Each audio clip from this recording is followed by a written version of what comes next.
Matter and change. This unit provides a vocabulary for you to be able to communicate your ideas in the introductory sections of chemistry in order to be able to function and communicate in a lab setting. Section 1, Properties of Matter. Identify properties of matter as extensive or intensive. Define physical property and list several common physical properties of substances. Differentiate among three states of matter. Describe a physical change. The key concepts: how can properties used to describe matter be classified? Why do all samples of a substance have the same intensive properties? What are three states of matter? How can physical changes be classified? Vocabulary: mass, volume, extensive property, intensive property, substance, physical property, solid, liquid, gas, vapor, physical change. These are the words that will be defined in the first section of the chapter on matter and change. Here is a picture with some chopsticks. They're made of bamboo. Bamboo is heat resistant, widely used to eat dinner, eat food, eat lunch and breakfast with in the eastern countries. The more than 1,200 species of bamboo belong to a family of grasses that include wheat and corn. In tropical regions, bamboo plants grow rapidly to great heights. The tender shoots of some bamboo plants are a favorite food of pandas. People use the woody stems of mature plants to make furniture, fishing rods, and flooring. Because bamboo is inexpensive and abundant, disposable chopsticks are usually made from bamboo. Bamboo has properties that make it a good choice for use as chopsticks. It has no noticeable odor or taste. It is hard, yet easily split, and it is heat resistant. In this section, you will learn how properties can be used to classify and identify matter. Describing matter. Understanding matter begins with observation, and what you observe when you look at a particular sample of matter is its properties. Is a solid shiny or dull? Does a liquid flow quickly or slowly? Is a gas odorless or does it have a smell? Properties used to describe matter can be classified as extensive or intensive. Extensive properties recall that matter is anything that has mass and takes up space. The mass of an object is a measure of the amount of matter the object contains. This bowling ball and candlepin are used in a game mainly played in New England. They're called candlepins. The mass of the bowling ball with finger holes is 5 or 6 times greater than the mass of the bowling ball shown in figure 2.1, which is used to play a game called candlepins. There is also a difference in the volume of the ball. The volume of an object is a measure of the space occupied by the object.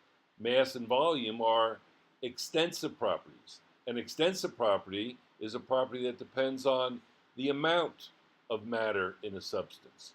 Intensive properties, there are properties to consider when selecting a bowling ball other than mass. Beginning bowlers want a bowling ball that is likely to maintain a straight path, for instance. Intensive physical properties are generally those properties that can identify a substance. They use bowling balls with a hard surface made from polyester. Experienced bowlers want a bowling ball they can curve or hook towards the pin. Often they use a polyurethane ball which has a softer surface. Hardness is an example of an intensive property. An intensive property is a property that depends on the type of matter in a sample, not the amount of matter.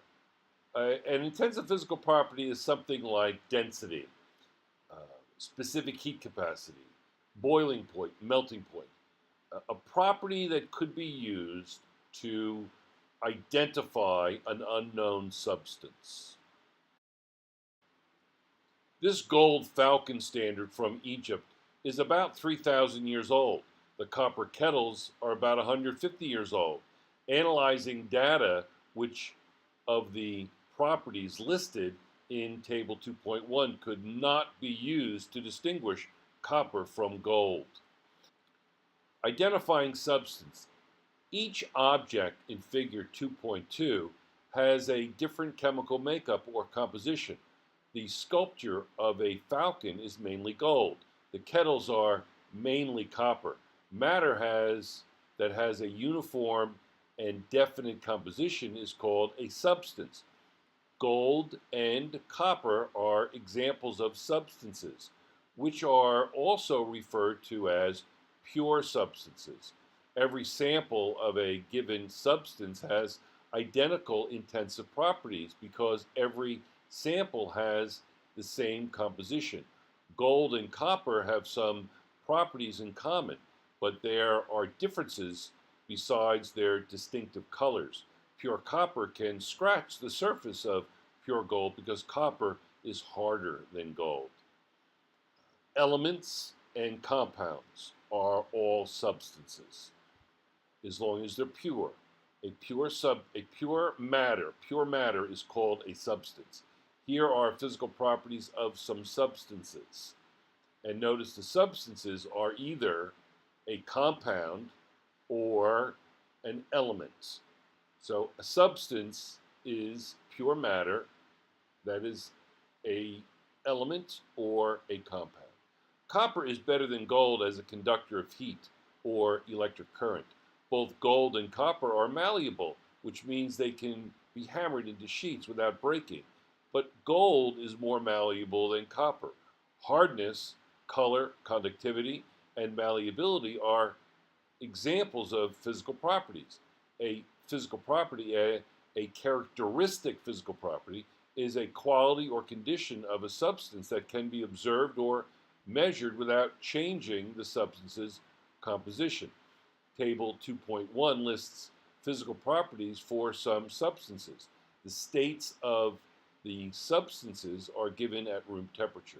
Although scientists use room temperature to refer to a range of temperatures, in this book it will be used to refer to a specific temperature. 20 degrees Celsius will be considered room temperature. Physical properties can help chemists identify substances. For example, a colorless substance that was found to boil at 100 degrees Celsius and melt at 0 degrees Celsius would likely be water. Based on Table 2.1, it would likely be ethanol. Checkpoint, which is a better conductor of electric current, gold or copper? The answer is in the reading, and I read it to you, so I will tell you. It's copper. Figure 2.3, the arrangement of particles is different in solids, liquids, and gases. A, in a solid, the particles are packed closely together in a rigid arrangement.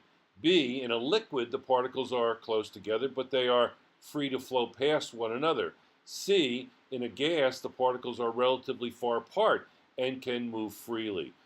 Relating cause and effect, use the arrangements of their particles to explain the general shape and volume of solids and gases.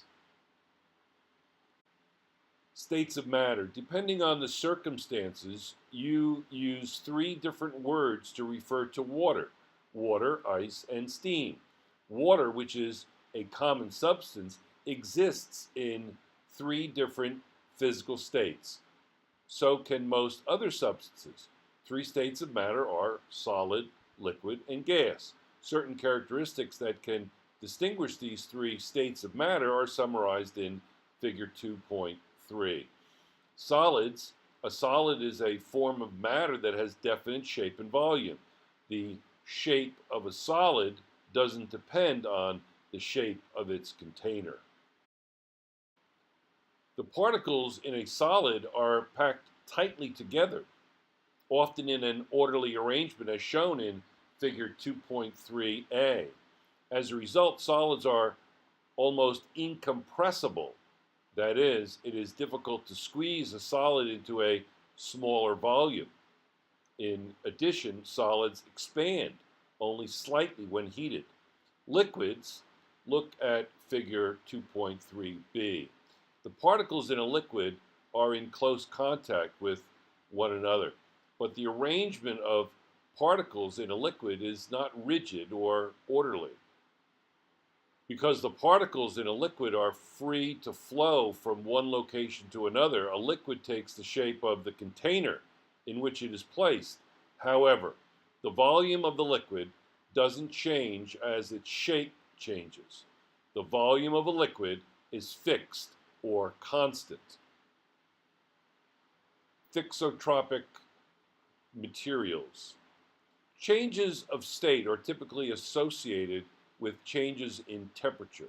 However, the state of matter can also be affected by other variables.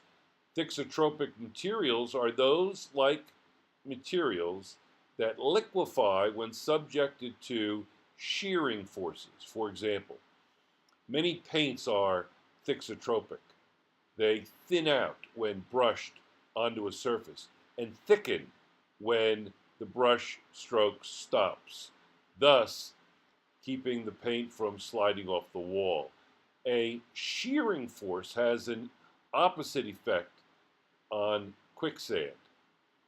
Quick movements thicken the quicksand and make it much more difficult for a person or animal trapped in it to move.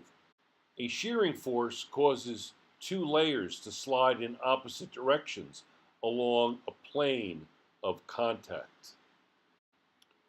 Thus, a liquid is a form of matter that has an indefinite shape, flows, yet has a fixed volume. Liquids are almost incompressible, but they tend to expand slightly when heated. Gases, like a liquid, a gas takes the shape of its container. But unlike a liquid, a gas can expand to fill any volume. A gas is a form of matter that takes both the shape and volume of its container. Look back at figure 2.3c. As shown in the model, the particles in a gas are usually much farther apart than the particles in a liquid. Because of the space between particles, gases are easily compressed into smaller volumes. The words vapor and gas are sometimes used interchangeably. Gases and liquids also can flow. They're also fluids. A gas and a liquid are fluids. But there is a difference. The term gas is used for substances like oxygen that exists in the gaseous state at room temperature. Gaseous is the adjective form of gas. Vapor describes the gaseous state of a substance that is generally a liquid or solid at room temperature, as in water vapor. Checkpoint.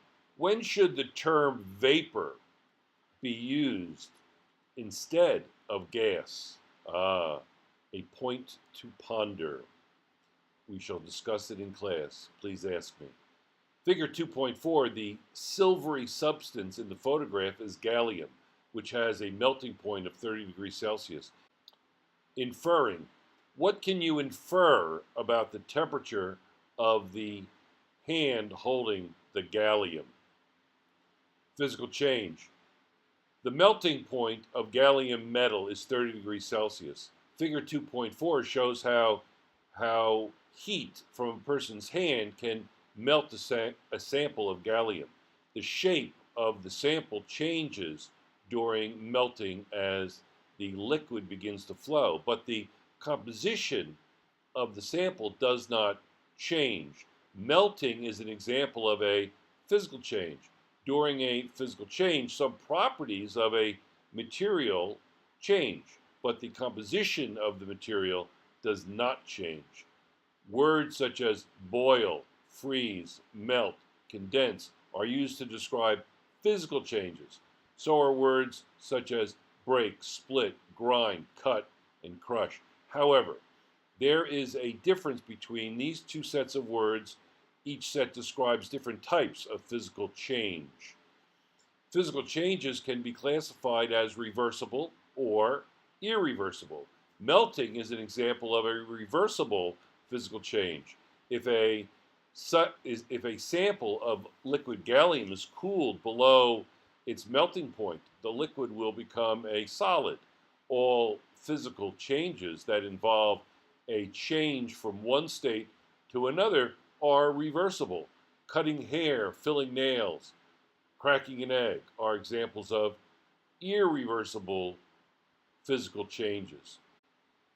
Elements Handbook. The melting point of indium is 157 degrees Celsius. Both indium and gallium, 30 degrees Celsius, have relatively low melting points compared with gold, which is 1064 degrees Celsius. Section 2, Mixtures. Categorize a sample of matter as a substance or a mixture. Distinguish between homogeneous and heterogeneous samples of matter. Describe two ways that components of mixtures can be separated.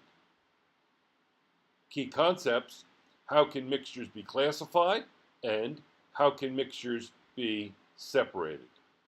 Vocabulary for the section: mixture, heterogeneous mixture, homogeneous mixture, solution, phase, filtration, and distillation. We will hope to explain those 7 terms in the course of the reading of this particular section. Connecting to your world. They're panning for gold there. In 1848, gold was discovered in California. This discovery led to a massive migration or rush of people to California. Panning is one way to separate gold from a mixture of gold and materials such as sand or gravel. A pan containing the mixture is placed under water and shaken vigorously from left to right.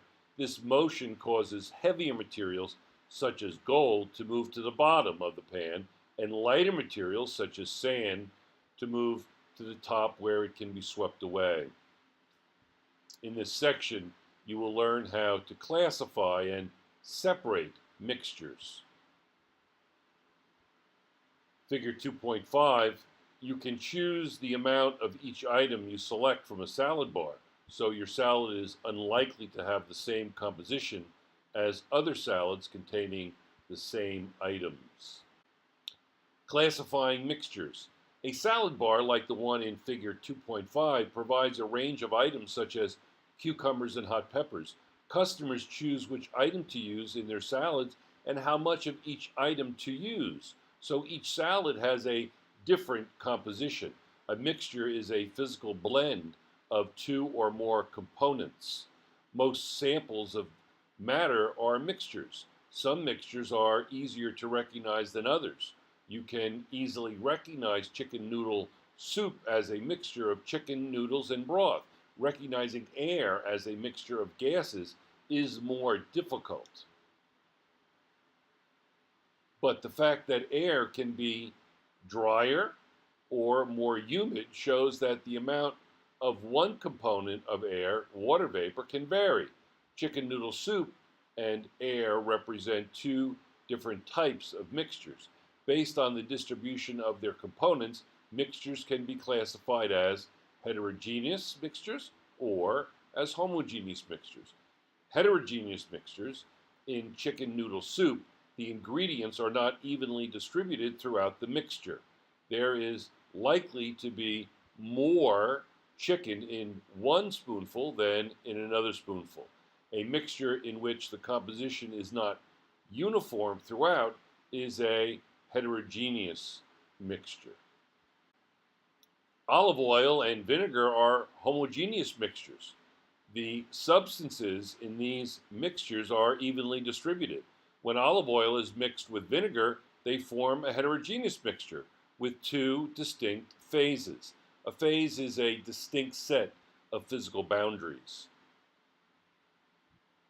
Homogeneous mixtures.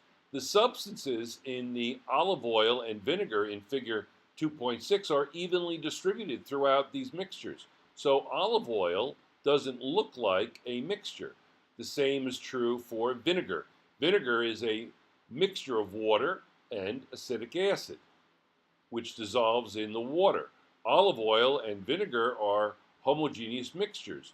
A homogeneous mixture is a mixture in which the composition is uniform throughout.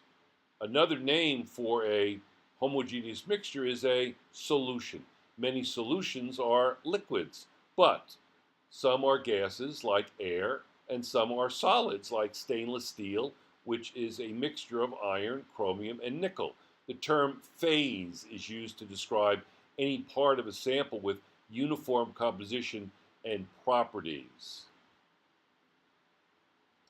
Chromatography, the basis of chromatography is the partitioning of components between a stationary phase and a moving phase based on differences in solubility. The components travel with different speeds in the moving solvent.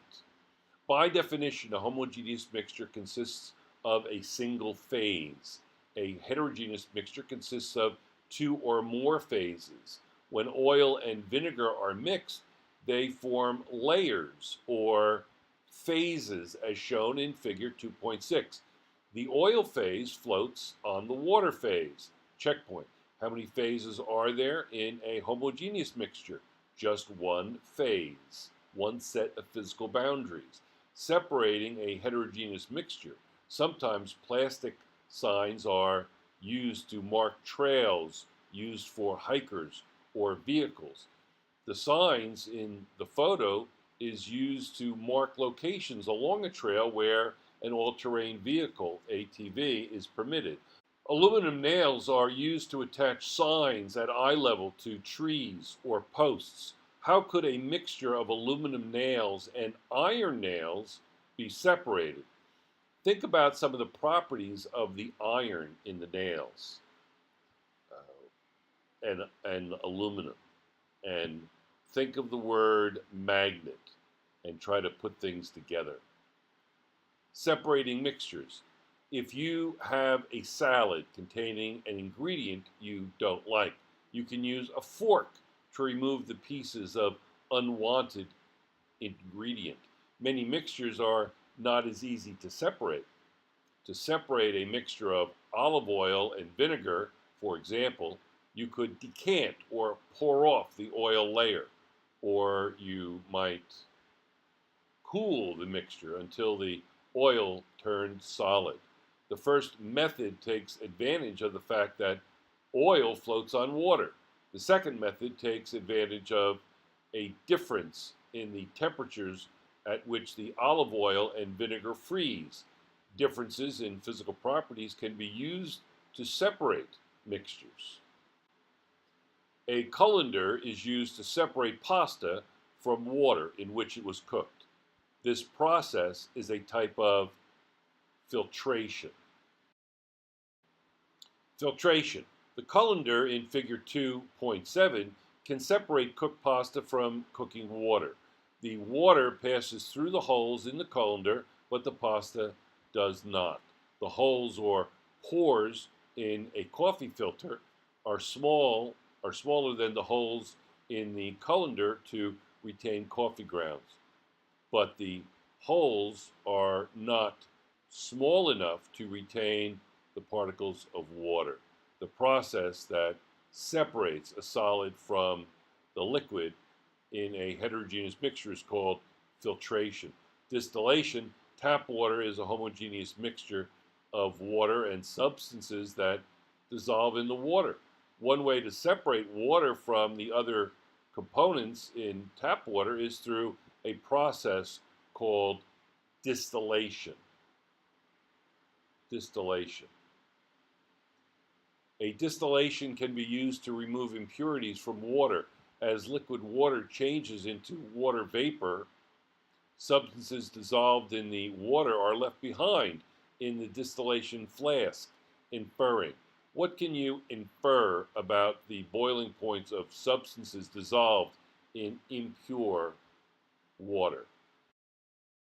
Here I have another uh, visual, couple of visuals of some distillation apparatuses.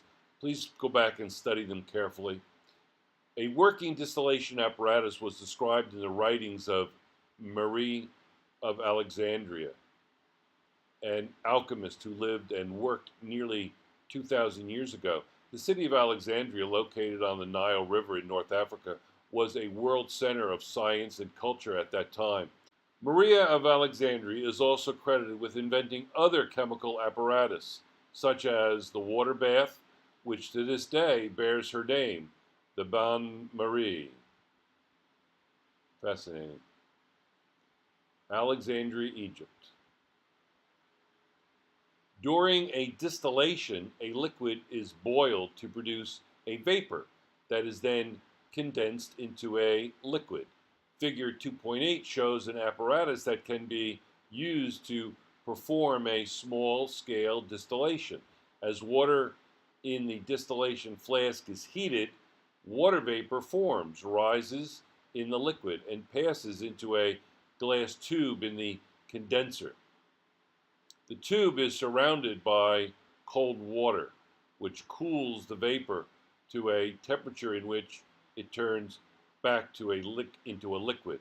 The liquid water is collected in a second flask. The solid substances that were dissolved in the water remain in the distillation flask because their boiling points are much higher than the boiling point of water. Section 3, Elements and Compounds, explain the difference between an element and a compound, distinguish between a substance and a mixture, and identify the chemical symbols of elements and name elements given their symbols. Some key concepts: how are elements and compounds different? How can substances and mixtures be distinguished? What do chemists use to represent elements and compounds? Some vocabulary: element, compound, chemical change, and chemical symbol. Here is cotton candy, and it's made of sugar, spun sugar, and it's pure sugar. 2 pounds of sugar, 2 cups of boiling water, and 1/4 teaspoon of cream of tartar. You have the ingredients to make spun sugar. Add food coloring, and you have the sticky, sweet concoction sold at baseball games and amusement parks as cotton candy. Sugar is a substance that contains 3 other substances: carbon, hydrogen, and oxygen. In this section, you will learn how substances are classified as elements or compounds, distinguishing elements and compounds. Substances can be classified as elements or compounds. An element is a simplest form of matter that has a unique set of properties. Oxygen and hydrogen are 2 of the more than 100 known elements. A compound is a substance that contains 2 or more elements, chemically combined in a fixed proportion. For example, carbon and oxygen and hydrogen are chemically combined in the compound sucrose, the sugar in spun sugar. Sometimes sucrose is referred to as table sugar to distinguish it from other sugar compounds. In every sample of sucrose, there are twice as many hydrogen particles as oxygen particles. Sucrose is actually made of a fructose molecule and a glucose molecule covalently bonded together. The proportion of hydrogen particles to oxygen particles in sucrose is fixed. There is a key difference between elements and compounds. Compounds can be broken down into simpler substances by chemical means, but elements cannot. Breaking down compounds. Physical methods that are used to separate mixtures cannot be used to break a compound into simpler substances. Boil water and you get water vapor, not the oxygen and the hydrogen that water contains. Dissolve a sugar cube in water and you still have sucrose, not oxygen, carbon, and hydrogen. The results does not mean that sucrose or water cannot be broken down into simpler substances, but the methods must involve a chemical change, like burning, heating. Figure 2.9, when table sugar is heated, it goes through a series of chemical changes. The final product of these changes are solid carbon and water vapor. A chemical change is a change that produces matter with a different composition than the original matter. Heating is one of the processes used to break down compounds into simpler substances. The layer of sugar in figure 2.9 is heated in a skillet until it breaks down into solid carbon and water vapor. Can the substances that are produced also be broken down? Yes. Water, you see the little e to the negative sign? That's electricity. Sugar, the triangle means heat. So sugar is heated, it breaks down to carbon and water. Water can then be broken to hydrogen and oxygen by electrolysis. You run an electric current through the water. So you dissolve some salt in the water, and you can collect pure hydrogen and pure oxygen. Compounds and elements from which they form have different properties. Observing, based on the photographs, describe two physical properties of sodium and two of chlorine. So you're going to practice observing. Observing, based on the photographs, describe two physical properties of sodium and two of chlorine. All right, here comes. All right, sodium. Sodium is stored under oil to keep it from reacting with oxygen or water vapor in the air. Sodium vapor produces the light in some street lamps. So sodium is like a silver taffy. You can cut it with a knife very easily. Chlorine is used to kill harmful organisms in swimming pools. It was also used as a gas during World War I to kill soldiers and to maim them. It was horrible stuff, terrible. Sodium chloride, commonly known as table sugar, is used to season or preserve food. Properties of compounds. In general, the properties of compounds are quite different from those of their component elements. Sugar is a sweet-tasting white solid, but carbon is black, tasteless solid. And it's kind of gross. It does have a taste.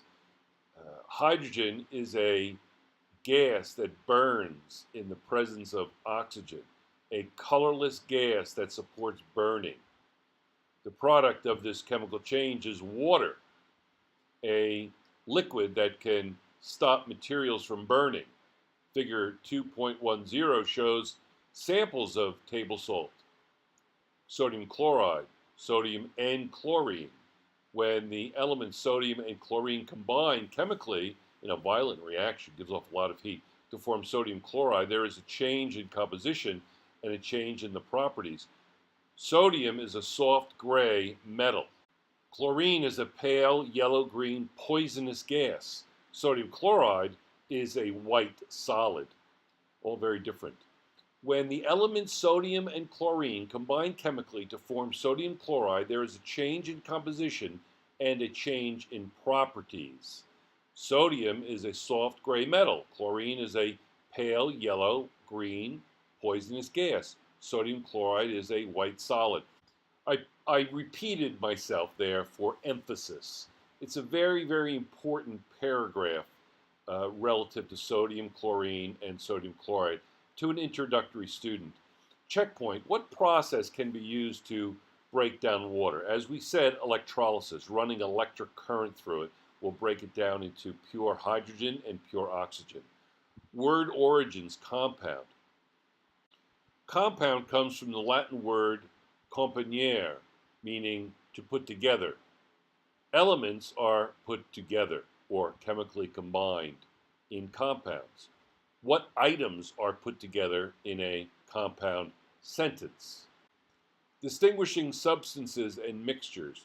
Deciding whether a sample of matter is a substance or a mixture based solely on appearance can be difficult. After all, homogeneous mixtures and substances will both appear to contain only one kind of matter. Sometimes you can decide by considering whether there is more than one version of the material in question. For example, you can buy whole milk, low-fat milk, no-fat milk, light cream, or heavy cream. From this information, you can conclude that milk and cream are mixtures. You might infer that these mixtures differ in the amount of fat they contain. Most gas stations offer at least two blends of gasoline. The blends have different octane ratings and different costs per gallon, with premium blends costing more than regular blends. So gasoline must be a mixture. Yes, it is a mixture, and it can be separated using distillation. Figure 211, the flow chart summarizes the process for classifying matter. Any sample of matter is either an element, a compound, or a mixture. Interpreting diagrams. What is the key difference between a substance and a solution? You can use their general characteristics to distinguish substances from mixtures. If the composition of a material is fixed, the material is a substance. If the composition of a material may vary, the material is a mixture. Figure 211 summarizes the general characteristics of elements, compounds, and mixtures. Word origin, compound sentence. A compound sentence contains two independent clauses, each with a subject and a verb. The two clauses are joined by a conjunction. The symbols used to represent elements have changed over time. Alchemists and the English chemist John Dalton, 1766 to 1844, both used drawings to represent chemical elements. Today, elements are represented by one or two letter symbols contained in the periodic table. Symbols and formulas. The common names water and table salt do not provide information about the chemical composition of these substances. Also, words are not ideal for showing what happens to the composition of matter during a chemical change. Chemists use chemical symbols to represent elements and chemical formulas to represent compounds. Using symbols to represent different kinds of matter is not a new idea. Figure 212 shows some symbols that were used in earlier centuries. The symbols used today for elements are based on a system developed by a Swedish chemist, Johannes Jacob Berzelius, 1779 to 1848. He based his symbols on the Latin names of elements. Here is table 2.2, symbols and Latin names for some elements. Sodium is Na. Where did they get Na from sodium? Well, you have to look at natrium. Its Na is from natrium, etc. Study the table. It will be very helpful later on. Each element is represented by one or two letter chemical symbols. The first letter of the chemical symbol is always capitalized. When the second letter is used, it is lowercase. Not every element has a second letter. For instance, oxygen only has an O, nitrogen only has an N, hydrogen only has an H. If the English name and the Latin name of the element are similar, the symbol will appear to have been derived from the English name. Examples include calcium, Ca for calcium, N for oxygen, S for sulfur. Table 2.2 shows examples of elements where the symbols do not match the English names.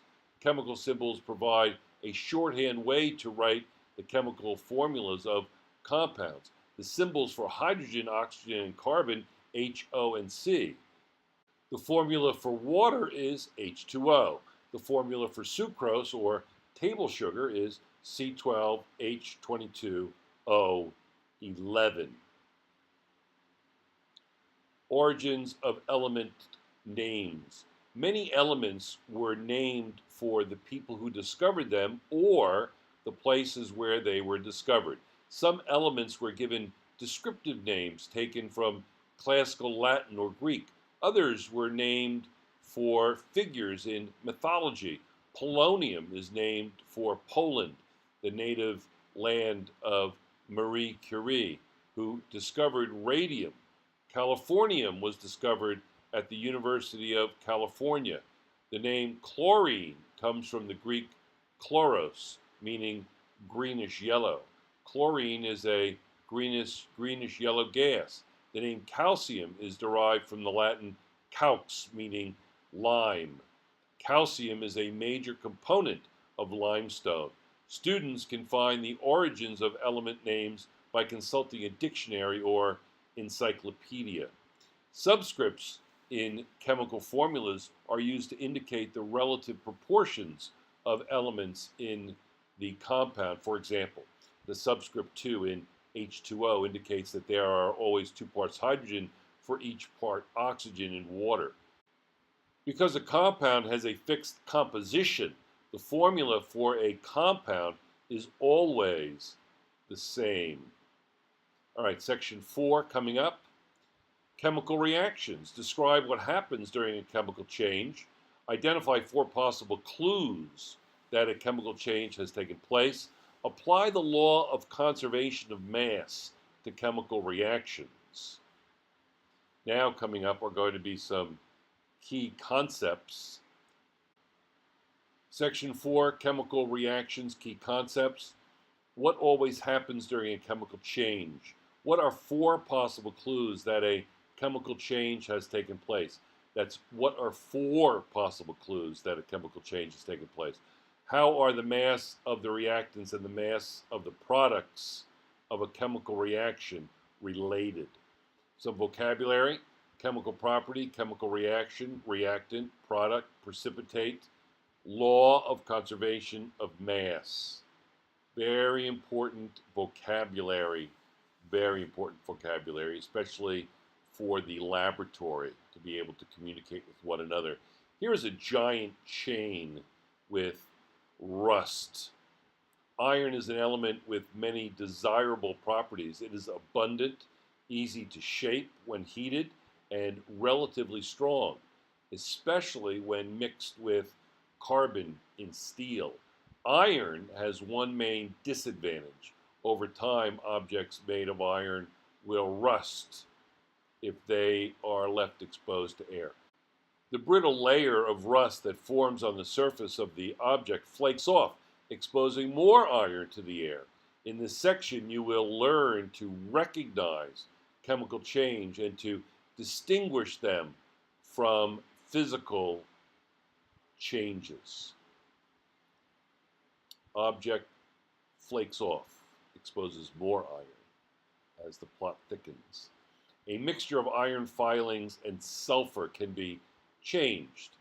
A magnet separates the iron from the sulfur. B, heat combines iron and sulfur in a compound, classifying which change is a chemical change. I'll give you a hint. B. Chemical change. The compound formed when iron rusts is iron oxide. That's iron 3 oxide. Words such as burn, rot, rust, decompose, ferment, explode, and corrode usually signify a chemical change. The ability of a substance to undergo a specific chemical change is called a chemical property. Iron is able to combine with oxygen to form rust, so the ability to rust is a chemical property of iron. Chemical properties can be used to identify a substance, but chemical properties can be observed only when a substance undergoes a chemical change. Figure 2.13 compares a physical change and a chemical change that can occur in a mixture of iron and sulfur. When a magnet is used to separate iron from sulfur, the change is a physical change. It is not a chemical change. A chemical change is a change in the substance. The substance present before the change are the same substances present after the change. Although they are no longer physically blended, recall that during a physical change, the composition of the matter never changes. During a chemical change, the composition of matter always changes. When the mixture of iron and sulfur is heated, a chemical change occurs. The sulfur and iron react and form iron sulfide, FeS. A chemical change is also called a chemical reaction. One or more substances change into one or more new substances during a chemical reaction. A substance present at the start of the chemical reaction is a reactant. A substance produced in the reaction is a product. In the reaction of iron and sulfur are reactants, and iron sulfide is the product. So it would be Fe plus S yields FeS. Iron plus sulfur yields iron sulfide. Recognizing chemical change. How can you tell whether a chemical change has taken place? There are 4 clues that can serve as a guide. Here they are, 4 clues. Possible clues to chemical change include a transfer of energy, a change in color, the production of a gas, or the formation of a precipitate. Every chemical change involves a transfer of energy. For example, energy stored in natural gas is used to cook food. When the methane in natural gas combines with oxygen in the air, energy is given off in the form of heat and light. Some of this energy is transferred to and absorbed by food that is cooking over a lit gas burner. The energy causes chemical change to take place in the food. The food may brown as it cooks, which is another clue that a chemical changes are occurring. You can observe 2 other clues to chemical change while cleaning a bathtub. The ring of soap scum that can form in a bathtub is an example of a precipitate. A precipitate is a solid that forms and settles out of a liquid mixture. Some bathroom cleaners that you can use to remove soap scum start as bubbles when you spray them on the scum. The bubbles are a product of a chemical reaction that is taking place in the cleaner. If you observe a clue to chemical change, you cannot be certain that a chemical change has taken place.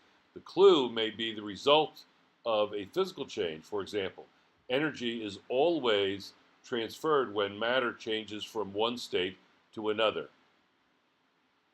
Bubbles form when you boil water or open a carbonated drink.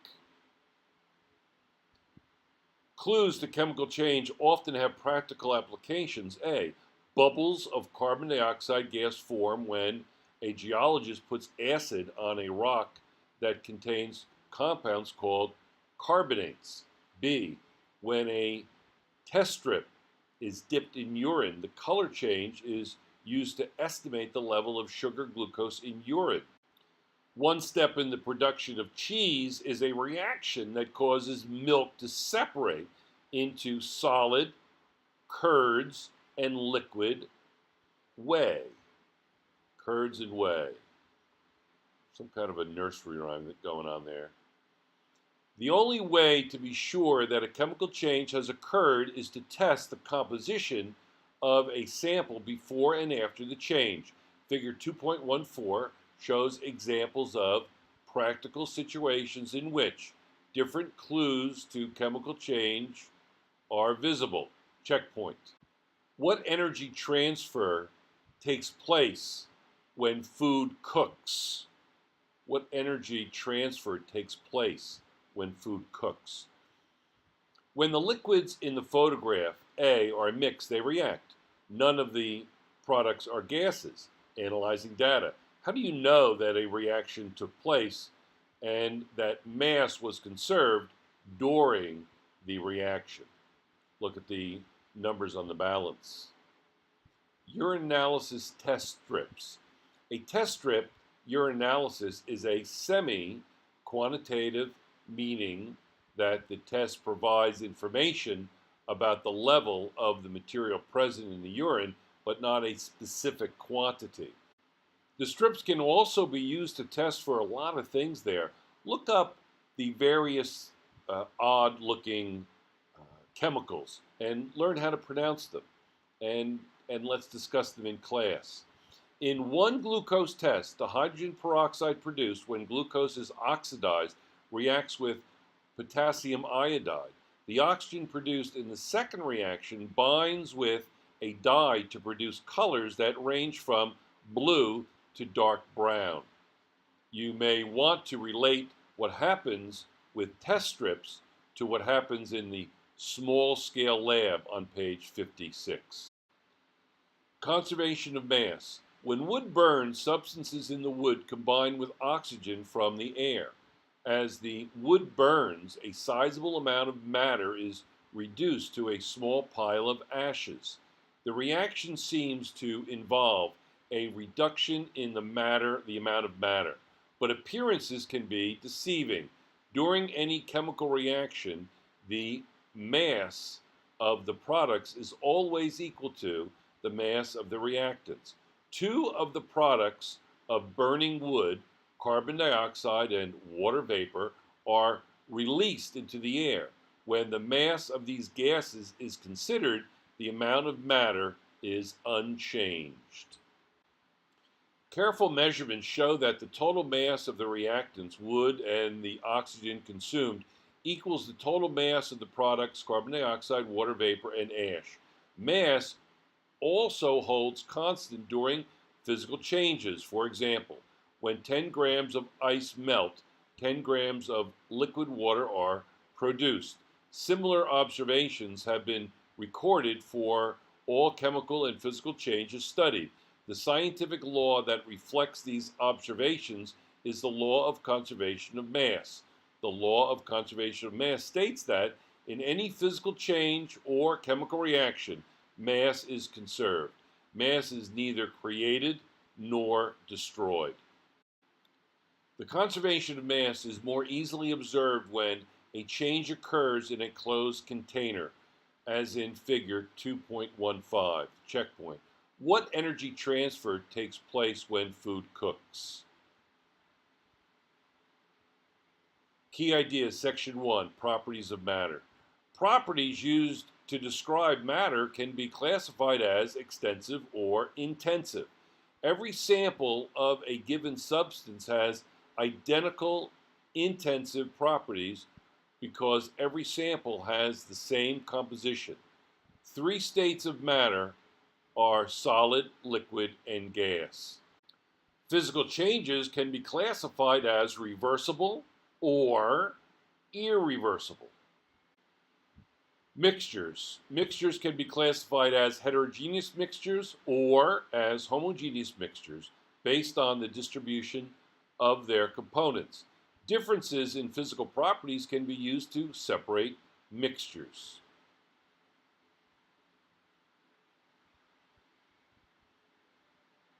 Section 3, compounds can be broken down into simpler substances by chemical means, but elements cannot. If the composition of a material is fixed, the material is a substance. If the composition may vary, the material is a mixture. Chemists use chemical symbols to represent elements and chemical formulas to represent compounds.